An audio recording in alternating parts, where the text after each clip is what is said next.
Drake just turned one album, Rollout, into one of the wildest moments hip-hop has seen in years. And now fans are asking the same question all over social media. Is Drake really dropping 3 albums at once? And is this his answer to the Kendrick Lamar era? According to multiple reports and online discussions, Drake's long-awaited album ICEMAN officially arrived May 15th, 2026, after months of cryptic teasers, ice sculptures in Toronto, live streams, and viral marketing stunts. But then the internet exploded again. Rumors started spreading that ICEMAN would not be the only project. Fans began talking about 2 additional albums reportedly titled Habibti and Maid of Honor. Reddit threads and streaming discussions lit up overnight with claims Drake was splitting different musical styles into separate projects. And honestly, that strategy would be peak Drake. Do not forget to subscribe, like, and share for more updates. Thanks. Think about it. One of the biggest criticisms Drake has faced over the past few years is album bloat. Fans love his versatility, but critics constantly say his projects feel too long, too scattered, and too algorithm-focused. So instead of dropping one gigantic 40-track playlist, Drake may have separated his personalities into different albums. ICEMAN appears to be the cold, rap-heavy Drake. The Drake that wants bars. The Drake that wants revenge. The Drake still trying to prove he can dominate rap conversations after the brutal battle with Kendrick Lamar. And make no mistake, that feud changed everything. Even major outlets are openly framing ICEMAN as a make-or-break moment for Drake's reputation. That's why this rollout feels bigger than just music.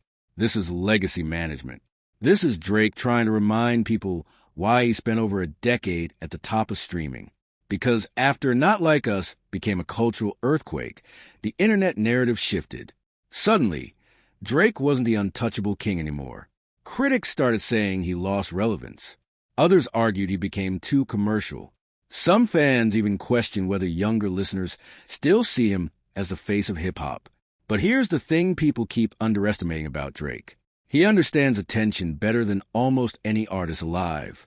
The giant ice sculptures, the cryptic make-them-cry posts, the live stream previews, the mysterious leaks, the rumors of surprise albums. Every single move keeps social media talking. And whether people love him or hate him, they're watching. That's the real power Drake still has. Now let's talk about Habibti. That title alone has already started debates online. Habibti is an Arabic word often used affectionately, meaning something close to my love or my darling. Fans are speculating the project leans into emotional R&B, toxic romance records, and melodic late-night Drake. And if that's true, Drake may be doing something smart psychologically. Because while rap fans want the aggressive, I still run this energy on ICEMAN, mainstream listeners still consume emotional Drake more than anything else. That vulnerable, toxic relationship confession version of Drake is practically its own genre at this point. So imagine this strategy. One album for rap purists. One album for heartbreak playlists. One album for summer vibes and streaming domination. That's not just music. That's market segmentation. And Drake has always understood how to feed different audiences at the same time. But here's where things get risky. Overexposure. Even some Drake fans are already worried that dropping too much music too quickly could backfire.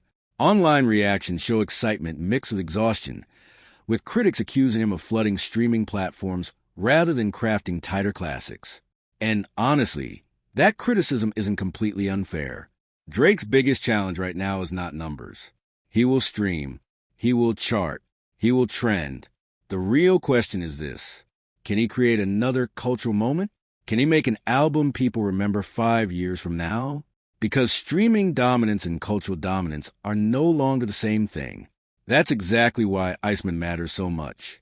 Some analysts are already calling it the most anticipated rap album of 2026. Not because Drake needs money. Not because he needs streams. But because he needs narrative control. And maybe that's why this rollout feels colder, more calculated, and more cinematic than his recent releases. Even the name ICEMAN sounds intentional. Emotionless, untouchable, frozen under pressure. Almost like Drake is responding directly to everyone who said the Kendrick battle cracked his armor. Do not forget to subscribe, like, and share for more updates. Thanks.